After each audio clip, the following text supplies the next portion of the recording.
I'm Katie Pilkington for CNET.com, and I'm standing in front of the Infinuvo CleanMate QQ5 Plus. Compared to other robot vacuums in the field, the Infinuvo could be considered a budget vacuum with a price point of $349 on most websites, though you can find it cheaper on Amazon. I had high hopes for this machine because a lot of the robot vacuums are in a price point that's far beyond what most consumers are looking for when they're shopping for a vacuum cleaner. At over $500, many of them are just out of that price range that is reasonable for the average consumer.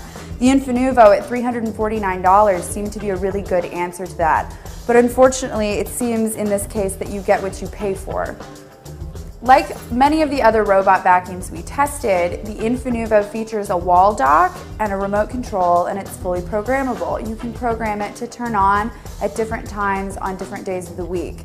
The one glitch about this, as opposed to the others, is that you have to go fully through the programming sequence for all 7 days before the robot will recognize that it has been programmed. So it takes more time and is a little bit more finicky than the other robots that we attempted to program. The remote is small, easily understood, and nests in a caddy in the top of the machine, which is a nice feature because you'll always know where it is. One of the things we didn't like about this vacuum as compared to other robot vacuums is that many of the others ran on a sensor, which means that they will clean the room and sense when they have been everywhere in the case of the Neato, or when the debris is gone, which is the case with the Roomba. This, however, runs on a timer, and if you, the user, do not program it differently, it will run automatically on an 80-minute timer, which is a long time for a robot vacuum to run in one room. One of the other things we didn't like about this vacuum initially is that it is programmed to not collide anything on its default settings, and that you have to, as the user, interfere and reprogram it with the use of the remote into what's called soft collide mode, where it will run into things. But if you don't do that, if you don't interfere as the user, it won't get within 8 inches of any of the things in your room. So if you're using it in a living room, for example, it will stay in the open areas but not really go up against your furniture or your baseboards. In all of our tests, the Infinuvo underperformed significantly all of the other robot vacuums in the series. We tested it picking up rice, pet hair, and a sand and sawdust mixture.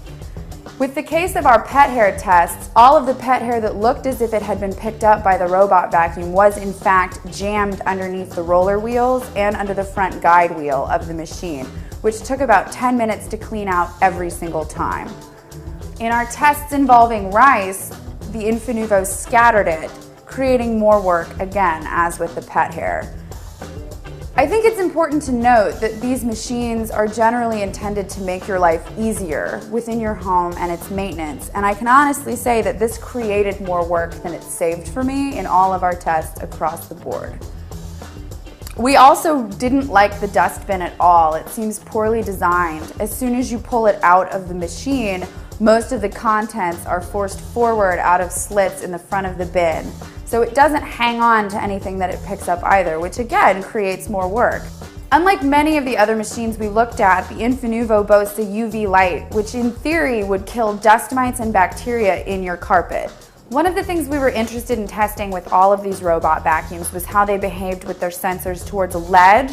For example, if you're using it on the top floor of your home and don't want it to go down the stairs.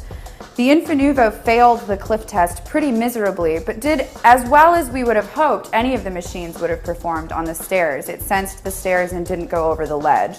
So the results were rather inconclusive on how its sensors work. I think it depends on the landscape of your house. After running numerous tests on this machine, I can't in good conscience recommend this to you when the Neato for $100 more outperformed it significantly in all areas. For CNET.com, I'm Katie Pilkington with the Infinuvo CleanMate QQ5 Plus.